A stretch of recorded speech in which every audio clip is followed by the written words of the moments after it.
Hello दोस्तों, इस YouTube channel पर आपका स्वागत है।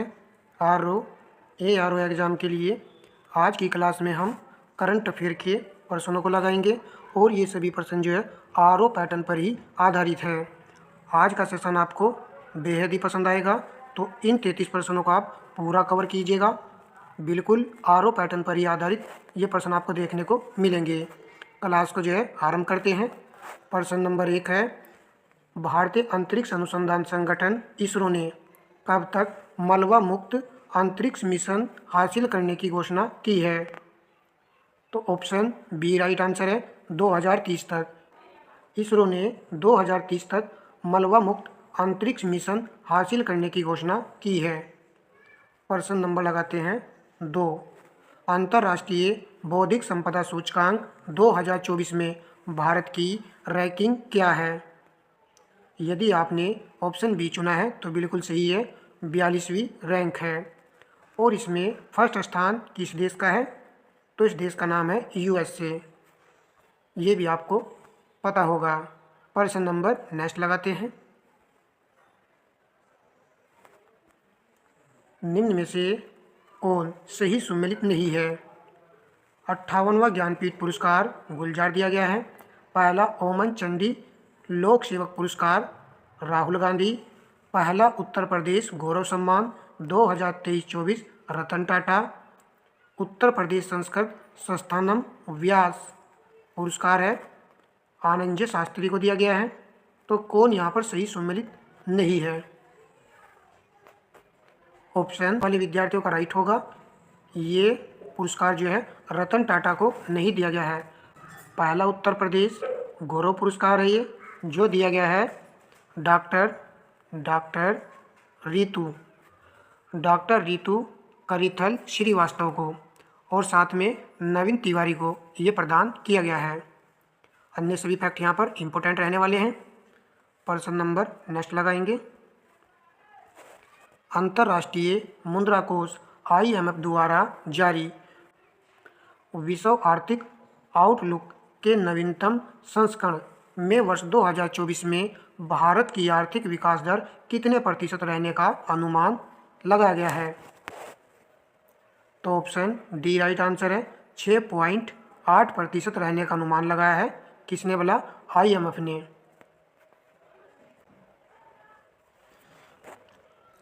प्रश्न नंबर लगाएंगे नेक्स्ट। 8 नवंबर 2024 को किस शहर में स्थित institute for social economic change में शहर की पहली डिजिटल जनसंख्या घड़ी डिजिटल पॉपुलेशन क्लॉक का उद्घाटन किया गया है? तो किस शहर में पहली डिजिटल जनसंख्या घड़ी का उद्घाटन किया गया है? आंसर रहेगा ऑप्शन सी विकल्प। तो सी चुनने वालों का राइट होगा, बेंगलुरु में। तो शहर की पहली ये डिजिटल जनसंख्या वाली घड़ी है। प्रश्न नंबर नेक्स्ट है। ऑपरेशन गंगा निम्नलिखित में से किस देश में फंसे भारतीयों को लाने के लिए भारत सरकार द्वारा शुरू की गई पहल है? Operation Ganga. Option D right answer है, यूक्रेन। तो यूक्रेन में फंसे भारतीयों को वापस लाने के लिए भारत सरकार ने ऑपरेशन गंगा मिशन जो है प्रारंभ किया था। प्रश्न नंबर लगाएंगे 7, जवाहरलाल नेहरू द्वारा उन्नत वैज्ञानिक अनुसंधान केंद्र एक बहुविषयक अनुसंधान संस्थान है जो कहाँ स्थित है? तो ऑप्शन डी राइट आंसर है, बेंगलोर में स्थित है ये। जवाहरलाल नेहरू उन्नत वैज्ञानिक अनुसंधान केंद्र है ये। प्रश्न नंबर नेक्स्ट है। विश्व जल सप्ताह 2024 का आयोजन कब किया गया है? तो ऑप्शन बी राइट आंसर है, 25 से 29 अगस्त 2024 के मध्य इसका आयोजन किया गया है। प्रश्न नंबर नेक्स्ट है। निम्नलिखित में से कौन सा कथन सही है? शंघाई सहयोग शिखर सम्मेलन 2024 का आयोजन इस्लामाबाद पाकिस्तान में किया गया। इस सम्मेलन में भारत का प्रतिनिधित्व प्रधानमंत्री नरेंद्र मोदी ने किया। यदि आपने केवल विकल्प ए चुना है तो सही है, केवल पहले वाला यहाँ पर सही रहेगा। इस सम्मेलन में भारत का प्रतिनिधित्व भी जयशंकर ने किया था। प्रश्न नंबर नेक्स्ट है, ऑस्ट्रेलिया ओपन 2024 पुरुष एकल का खिताब निम्नलिखित में से किस खिलाड़ी ने जीता है? तो डी विकल्प चुनने वालों का राइट होगा। जनिक सिनर ने जीता है और ये ऑस्ट्रेलिया ओपन 2024 है, जिन्होंने जीता है। इसको हरा करके जीता है, ये भी पूछा जा सकता है। डेनिल मेदवेदेव को हरा करके जीता है। प्रश्न नंबर 11 है, निम्नलिखित में से कौन सा एक भारत और संयुक्त राज्य अमेरिका के मध्य आयोजित होने वाला संयुक्त सैन्य अभ्यास नहीं है? तो आपने आंसर चुन लिया होगा। ऑप्शन डी यहाँ पर राइट आंसर है, वरुण सैन्य अभ्यास। ये भारत और फ्रांस के बीच आयोजित होने वाला एक संयुक्त सैन्य अभ्यास है। अन्य सभी भारत और यूएसए के बीच आयोजित होने वाले सैन्य अभ्यास हैं। प्रश्न नंबर नेक्स्ट है, बौद्धिक संपदा संगठन द्वारा जारी वैश्विक नवाचार सूचकांक के संबंध में निम्नलिखित में से कौन सा कथन सही है? वैश्विक नवाचार सूचकांक 2024 में भारत 39वें स्थान पर है, स्वीडन इस सूचकांक में पहले स्थान पर है तथा अंगोला सबसे निचले 133वें स्थान पर है। ऊँट के माध्यम से सही उत्तर का चयन करना है। यदि आपने ऑप्शन बी चुना है तो सही है, केवल पहले वाला कथन यहाँ पर सही हो जाएगा। तो ये एक अच्छा क्वेश्चन है। वैश्विक नवाचार सूचकांक में भारत का जो स्थान है वो 39वें स्थान पर है और अंगोला जो है सबसे निचले स्थान पर है। इसी प्रकार के प्रश्न आर में पूछे जाते हैं और प्रथम स्थान पर स्वीडन नहीं है, स्विट्जरलैंड है। प्रश्न नंबर नेक्स्ट है, हाल ही में किस संस्थान ने निवेशकों की सुविधा हेतु सेवा नामक AI चैटबॉट लॉन्च किया है? यदि आपने ऑप्शन बी चुना है तो सही है, सेबी ने। तो सेबी ने चुना है सेवा नामक AI चैटबॉट और निवेशकों की सुविधा के लिए। प्रश्न नंबर नेक्स्ट है, पहले विस्मटेक व्यापार शिखर सम्मेलन 2024 का आयोजन निम्नलिखित में से किस स्थान पर किया गया है? तो पहला है विस्मटेक व्यापार शिखर सम्मेलन, तो इम्पोर्टेंट हो जाता है जो चीज़ पहली बार होती है। तो आंसर हो जाएगा ऑप्शन बी, नई दिल्ली। प्रश्न नंबर नेक्स्ट है, हाल ही में केंद्र सरकार के किस मंत्रालय या संस्थान द्वारा भारत के स्टार्टअप इकोसिस्टम को मजबूत बनाने के उद्देश्य से एक डिजिटल प्लेटफॉर्म भास्कर की शुरुआत की है? तो ऑप्शन ए राइट आंसर है, वाणिज्य एवं उद्योग मंत्रालय ने इसकी शुरुआत की है, भास्कर प्लेटफॉर्म की। प्रश्न नंबर नेक्स्ट है, विश्व हरित अर्थव्यवस्था शिखर सम्मेलन के 10वें संस्करण का आयोजन निम्नलिखित में से किस स्थान पर किया गया? तो ऑप्शन सी राइट आंसर है, दुबई, संयुक्त अरब अमीरात में विश्व हरित अर्थव्यवस्था शिखर सम्मेलन के 10वें संस्करण का आयोजन किया गया है। प्रश्न नंबर नेक्स्ट है, उत्तर प्रदेश सरकार ने किस जनपद में बायो प्लास्टिक पार्क की स्थापना करने का निर्णय लिया है? ऑप्शन ए राइट आंसर है, Lakhimpur Kheri. Bio plastic park की स्थापना करने का निर्णय लिया गया है लखीमपुर खीरी में। प्रश्न नंबर नेक्स्ट है, 28 अगस्त से 8 सितंबर 2024 तक पेरिस में संपन्न पैरालंपिक खेलों के उद्घाटन समारोह के लिए भारतीय ध्वजवाहक किसे नामांकित किया गया था? तो सभी को याद है, ऑप्शन सी राइट आंसर है, सुमित अंतिल एवं भाग्यश्री जाधव को। प्रश्न नंबर 19 लगाते हैं, बंगाल की खाड़ी क्षेत्र के देशों के बीच परस्पर सहयोग को बढ़ावा देने हेतु गठित विस्मटेक संगठन के सदस्य देश हैं? तो आप जो आंसर कीजिएगा। तो विस्मटेक संगठन के सदस्य देश हैं। आपने इन चारों ऑप्शन को भी देख लिया होगा, तो कुछ विद्यार्थी ने इसका आंसर झट से लगा भी दिया होगा। ये यहाँ पर राइट है, क्योंकि इन चारों में केवल यही डिफरेंस ऑप्शन था जो कि राइट हो सकता था। तो 20वें टेक संगठन के सदस्य देशों में भारत, बांग्लादेश, नेपाल, श्रीलंका, थाईलैंड, भूटान, म्यांमार और मालदीव जो इसमें नहीं आता है। चलिए नेक्स्ट प्रश्न लगाएंगे। डिजिटल उत्तर प्रदेश कॉनक्लेव 2024 का आयोजन निम्नलिखित में से कहाँ किया गया है? तो ऑप्शन बी राइट आंसर है, लखनऊ में किया गया है। प्रश्न नंबर 21 है, निम्नलिखित में से कौन सा कथन सही है? विकल्प के माध्यम से सही उत्तर का चयन करना है। 29वें संयुक्त राष्ट्र जलवायु परिवर्तन सम्मेलन COP29 का आयोजन बाकू, अजरबैजान में किया गया।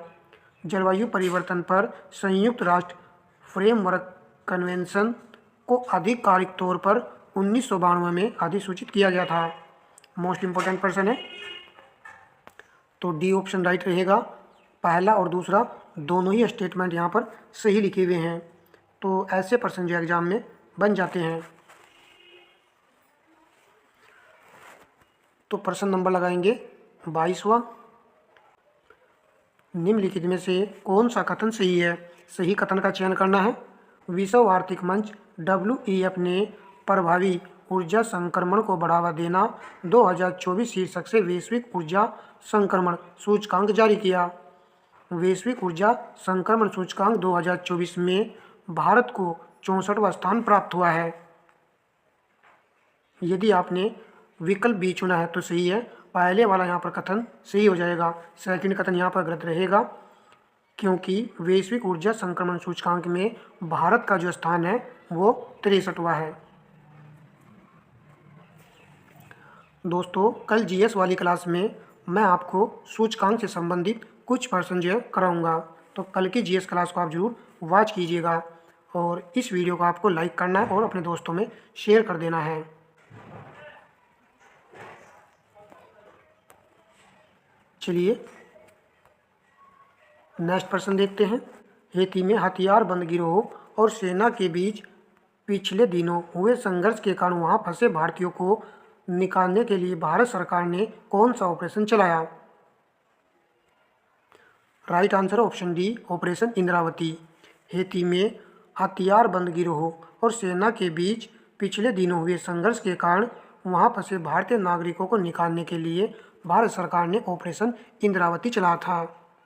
प्रश्न नंबर नेक्स्ट है, विज्ञान एवं प्रौद्योगिकी क्षमता निर्माण, अनुसंधान, नवाचार और प्रौद्योगिकी विकास को बढ़ावा देने के उद्देश्य से निम्नलिखित में से कौन सी योजना शुरू की गई है? संपूर्ण योजना, युवा कार्यक्रम, विज्ञान धारा योजना, तरुण योजना। यदि आपने सी विकल्प चुना है तो सही है, विज्ञान धारा योजना। विज्ञान एवं प्रौद्योगिकी क्षमता निर्माण, अनुसंधान, नवाचार, प्रौद्योगिकी विकास को बढ़ावा देने के उद्देश्य से इस योजना को शुरू किया गया है। प्रश्न नंबर नेक्स्ट है, निम्नलिखित में से कौन सा कथन सही है? सही कथन का चयन करना है। बैडमिंटन एशिया टीम चैंपियनशिप 2024 का आयोजन इंडोनेशिया में किया गया है।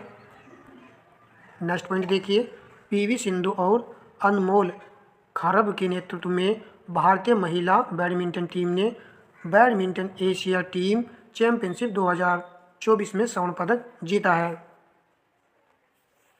तो इसका आंसर हो जाएगा केवल 2 वाला सही है, ऑप्शन बी यहाँ पर राइट आंसर है।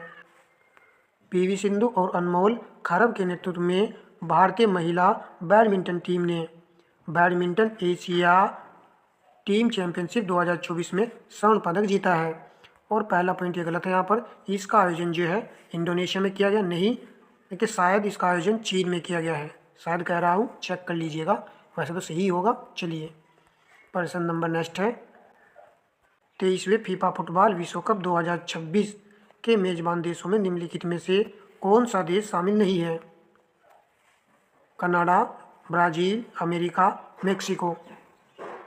तो ऑप्शन बी राइट आंसर है, ब्राज़ील देश जो है इसमें शामिल नहीं है। प्रश्न नंबर नेक्स्ट है, कौन सा कथन यहाँ पर सही है? विधि एवं न्याय मंत्रालय ने 1 सितंबर 2024 से 31 अगस्त 2027 तक 3 वर्ष की अवधि के लिए 23वें विधि आयोग का गठन किया गया है। मोस्ट इम्पोर्टेंट प्रश्न रहेगा। प्रथम विधि आयोग का गठन चार्टर अधिनियम 1833 के तहत 1838 में मैकाले की अध्यक्षता में हुआ था। तो ऑप्शन ए राइट आंसर है। केवल यहाँ पर पहले वाला कथन सही लिखा हुआ है। तो विधि एवं न्याय मंत्रालय ने 1 सितंबर 2024 से 31 अगस्त 2027 तक 3 वर्ष की अवधि के लिए 23वें विधि आयोग का गठन किया गया है। और प्रथम विधि आयोग का गठन चार्टर अधिनियम 1833 के तहत हुआ था और इसका गठन हुआ था 1834 में हुआ था और इसकी अध्यक्षता की थी मैकाले ने। प्रश्न नंबर नेक्स्ट लगाते हैं। निम्नलिखित में से कौन सा कथन सही है? सही कथन का चयन करना है। कूट के माध्यम से सही उत्तर आपको चुनना है और वीडियो को भाई लाइक शेयर अवश्य कीजिएगा। आपने पूरी क्लास देखी है, इससे आपको कुछ बेनिफिट ही होने वाला है। हमने कहा था ना कि आरोप पैटर्न पर ही आधारित प्रश्न है। भारत मंडपम नई दिल्ली में 17 से 20 सितंबर 2024 तक भारत जल सप्ताह 2024 का आयोजन किया गया। इसका मुख्य विषय था समावेशी जल विकास और प्रबंधन के लिए साझेदारी और सहयोग। तो इसका आंसर था ऑप्शन सी। दोनों ही यहाँ पर कथन सही लिखे हुए हैं। प्रश्न नंबर नेक्स्ट है। संयुक्त सैन्य अभ्यास के संदर्भ में निम्नलिखित में से कौन सा विकल्प सही सुमेलित नहीं है? सदा तंसिक 2024 भारत और सऊदी अरब, लामितीय 2024 भारत और सेल्सियस, टाइगर ट्राइम्फ 2024 भारत और अमेरिका, समुद्र लक्ष्मण 2024 भारत और मॉरिशस देश दिया गया है।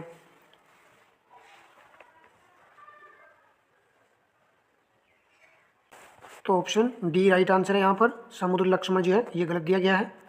अन्य तीनों ही ऑप्शन ऊपर के सही लिखे हुए हैं। प्रश्न नंबर नेक्स्ट है। जेरिन एयरपेनबेक और अनुवादक माइकल होफमैन ने उपन्यास केरोस के लिए अंतर्राष्ट्रीय बुकर पुरस्कार 2024 जीता है। इम्पोर्टेंट रहेगा ये भी। यह किस देश के निवासी हैं? तो ऑप्शन बी राइट आंसर है। जर्मनी। जर्मनी देश के निवासी हैं ये। अंतर्राष्ट्रीय बुकर पुरस्कार 2024 जीता है। जेनी एयरपेनबेक और अनुवादक माइकल होफमैन ने। उपन्यास का नाम है केरोस। तो देश का नाम तो याद रहेगा जर्मनी, जेनी जर्मनी ऐसे याद रहेगा। चलिए प्रश्न नंबर नेक्स्ट लगाते हैं।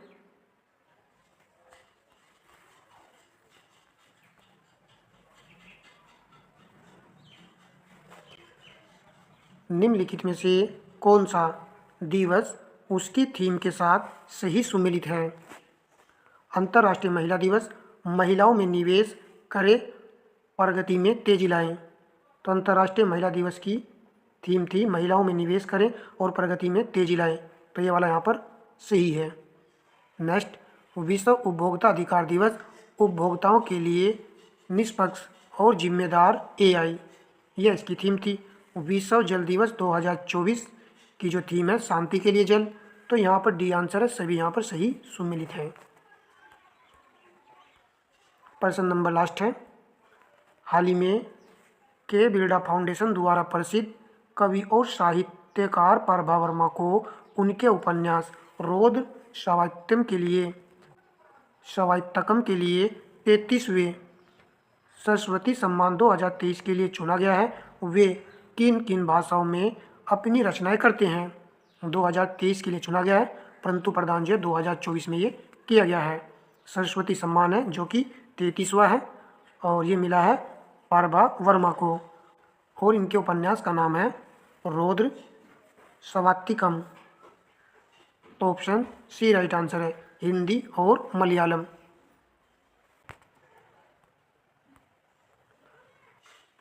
हमने यहाँ पर जो है 32% जो कवर किए हैं करंट के और ये काफ़ी अच्छे प्रश्न थे सभी।